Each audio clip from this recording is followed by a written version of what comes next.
What is going on, everybody, and welcome. Whether you are tuning in for the first time or whether you're one of the loyal subscribers I've had, thank you all.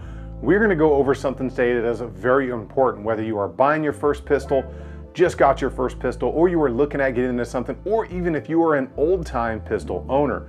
In today's market, with the modularity of pistols out there with different back straps and side panels, there is something that a lot of us really overlook, and that is fitting a pistol to our hand. There is a reason people sometimes gravitate towards a certain brand or style. It's because it feels more natural and it fits them. That is a huge difference in a lot of the things that people like out there in the market. What I'm hoping to accomplish today is help guide you to fit your pistol correctly to your hand. Whether it's a Glock, an FN, a SIG, a Smith & Wesson, anything like that, one of those solid brands out there, you do still need to play with it a little bit to really figure out not only your hand positioning around that grip, but fit it to your specific hand. Now, there are 5 main things we are going to cover when we get up close, when we actually look at these. And today we're going to be using a Gen 5 Glock 45, and these are all going to be configured just a little bit different. This one has the large beaver tail backstrap on it. We're also going to be using a CZ P10F with the large rear insert on it. Of course, a SIG with the X-frame on it, and the FN 509 with the medium backstrap on it. And for those of you that are new, you'll see that each one of these, the slide is locked back and a magazine is in it. Because this video is geared towards newer owners, I just want to ensure that everybody understands that these are all safe and clear. And for my old dog owners out there, never compromise safety, no matter how comfortable that you are. When it comes to fitting a pistol to your hand or finding what is going to work for you ergonomically, because everybody's wrists are a little bit different. Some people are not going to like the angle of a Glock or a CZ or an H&K or an FN, and a lot of it has to come with what is just very natural when you place that out and you punch that out. Is it going to be level? Are you going to be off to one side or the other?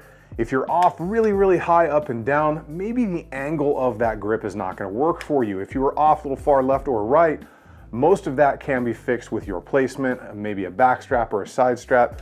We're going to get into that and cover all of it so you guys can make the best, most informed decision possible out there. And it's going to give you a far better experience out there on the range. Now, if you get something that just doesn't feel good up front and it's not fitted appropriately to you, you're just not going to have a good experience out there.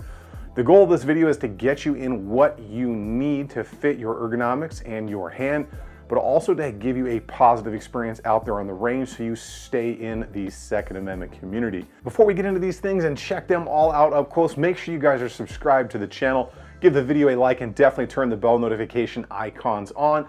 If you guys are into supporting the channel, you can use any of the links down below or check that TriStar out for exclusive and seeing all that content first. We're going to go ahead and get into all of these things and check them out right now. All right, everybody, I know there's a lot here on the table, but these are some of the most commonly carried pistols out there, minus my H&K VP9, which is in the safe because there's just too much stuff here already. So Gen 5 Glock 45, FN 509 Tactical, CZ P10C Optics Ready, and the SIG RXPX Compact. Very common, and these are probably names and models that you are going to see. All the magazines have been removed and every single one of these has been cleared. So let's go ahead and talk about how to fit these and the proper way to find what is going to work for you. Let's go ahead and start with this FN 509. One of the first things we are going to look for is so that you can get very high up on the grip, right here into the web of your hand. You can see how I can get a very high grip on that. Now, if you can't and you're not able to, and you got smaller hands, you're not able to really get up that high and say your hands down like this, that's not going to work for you. Because as you think about it, as this slide is reciprocating back, that's a lot of weight and mass that's going back like this, and it's going to come all the way back to there. Okay, it's going to come that far back, and this is going to want to jump like that. Now, the higher you can get up here and the more in line with the bore, which is the barrel, the bore axis is what it's called, the less muzzle rise you're going to get like this between shots. So that is the number one thing you need to look for. As you get a hand on there, you need to be able to get very high up on that. It's kind of like the tang of a knife. You want to get way up in there. Same thing for all of these models. You really want to be able to get high. As you can see on that 45, I've got that extended beaver tail on there. That is going to be a huge thing to help you control how that muzzle is going to rise on you. One of the other things you need to look for is your knuckles, okay, right here, that second knuckle, and how that interfaces with the bottom of the trigger guard right here. That is the trigger guard. So we'll take this Gen 5 45 right here. As I'm able to grab this and I get that nice purchase on it, which is what your initial grip is called, a purchase, you want to kind of look down and see if that second set of knuckles is pretty much in line right there with that trigger guard. And as you can see, mine is in a very good spot. And what that's going to do is just put your hand in the optimal position so that when your support hand comes in, you can really get that effective grip right there. And you're just basically consuming and encompassing all of this open area, pointing both of those thumbs forward, and that is a very good grip right there. The reason that you want to make sure that that is going to be in line with that knuckle, again, it's going to position the rest of your fingers in the appropriate spot. Say that grip was too big, okay? So this is a larger back strap. You can see I've got pretty good hands, so I'm still fairly in line. The problem is if you've got smaller hands and you have a really thick, wide grip and you're not able to get around there, you're really going to be stretching your trigger finger to get into that trigger, and that's going to cause a problem. That's going to cause you to pull that trigger or even possibly push it if you can't get your finger in the right alignment. You need to be able to get that knuckle up in there so you can really have an effective grip on there, and then just consume the rest of that grip like I said. Now, the third thing we're going to check for is that actual trigger reach, which we have talked a little bit about. Go ahead and use this SIG at this point. Now, there's no changeable back straps on this SIG. It's just a good fit for me the way it is. Now, the reason we want to fit this and relatively kind of see, if our knuckle is in line here, we can get real high here, and that as we get in that nice grip, that our pointer finger here, which is our trigger finger on the right side, and our thumb are relatively even on the outside of that pistol. What that's going to do is put us in a really good grip, but it's also going to allow us to get the right spacing on that trigger. So if you see where my finger is, it's kind of split on that right there in the center of that first part of my finger, just in front of the first joint, right in the center. That's naturally on the SIG where my finger falls. And as you can see, my trigger finger is very straight with the pistol still.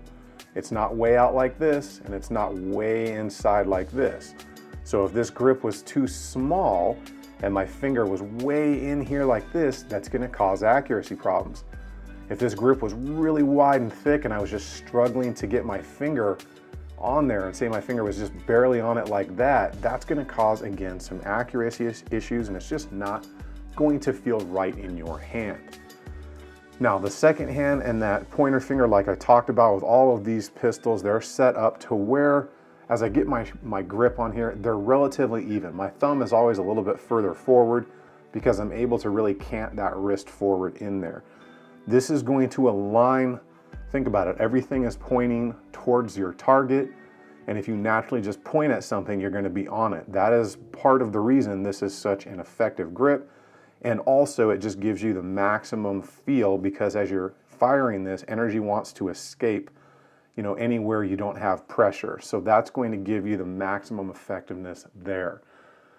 The last thing I was going to say to look at here are the controls. So these all have different style controls. The Glock here, you can see, has a very thin pad right there for the actual slide release, and then a decent sized magazine release right there. Now the FN right here is going to follow suit similarly with the Glock, although a little bit further out on the slide release right there, and then a pretty good ambidextrous magazine release, and then so on with the rest of these. Now you need to make sure that when you are holding the pistol that you are looking at getting, that you can effectively reach the controls, okay? It's not going to be perfect, but you should, with minimal movement, be able to manipulate both the magazine release and the slide release. If you can do that and you feel comfortable with whichever one of these you have chosen, okay, those are going to help you out on the range and pay dividends with your accuracy, saving ammo, and just being the best that you can out there on the range when you are target practicing. All of these things are going to help you be successful, like I said, and you need to spend the time fitting these things to you. When it comes to these different pistols, Glock has the interchangeable back straps. They go all the way up with a beaver tail. FN has the interchangeable back straps. CZs have the interchangeable back straps. And SIG actually has different size grips, all of which may fit and feel different for everybody, so you need to try them out yourself. Let's go ahead and talk a little bit more about some of the brands, some of the training, and what else you should look for, especially when it comes to budget when you're buying a pistol. When it comes to brands, some people are absolute brand fanatics, whether it's H&K, Glock, SIG, CZ. There are a group of people out there that are just absolutely fanatical about that one pistol.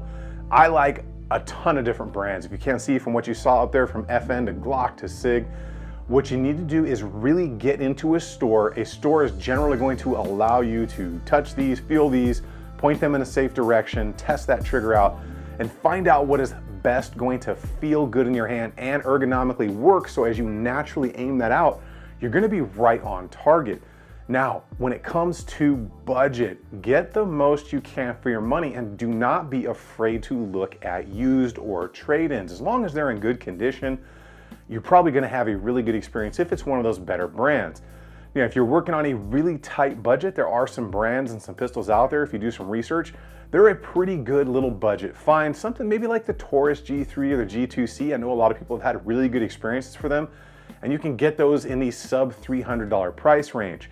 Most of this stuff you're going to see here on the table today, if you can find it used, you're going to be in that $350 to $550 range, and new, you're going to be in the $550, maybe up to the $700 if you're getting the optics ready versions. What I can tell you is plan your budget accordingly and stick to it, and always leave a little bit of extra money to get a holster, some solid self-defense ammo, and a couple things to practice with out on the range, like Ear Pro and Eye Pro. Don't ever forget those when you go out to shoot. Otherwise, you're either going to have to leave the range that day, or you're going to leave with some ringing ears. If you at all have the opportunity and the funds and the time, definitely rent the ones you are interested in, or better off, borrow them from a friend and just have to pay for a little bit of ammo. Either way, spend some time really touching, feeling, and thinking about what you want to get, and see if it's going to be the one that's going to stick with you. That doesn't mean you can't grow out of something or into something else, but you don't want to waste time and money when it comes to a Second Amendment purchase, especially with everything that's been going on recently, because everybody seems to be sold out of everything. And again, do not be afraid to look for the used market. Another thing I'm going to caution you against is buying something because your friend or the person at the gun store says they like it or that is what they carry. I will caution you a lot about that. Find what fits and works for you, not only ergonomically, feel, and budget-wise, because quite honestly, just because something works for one person doesn't mean it's going to work for them. And just because your buddy is, say, a brand loyalist to CZ does not mean it is the right choice for you. There are a ton of options. I hope this helped you out.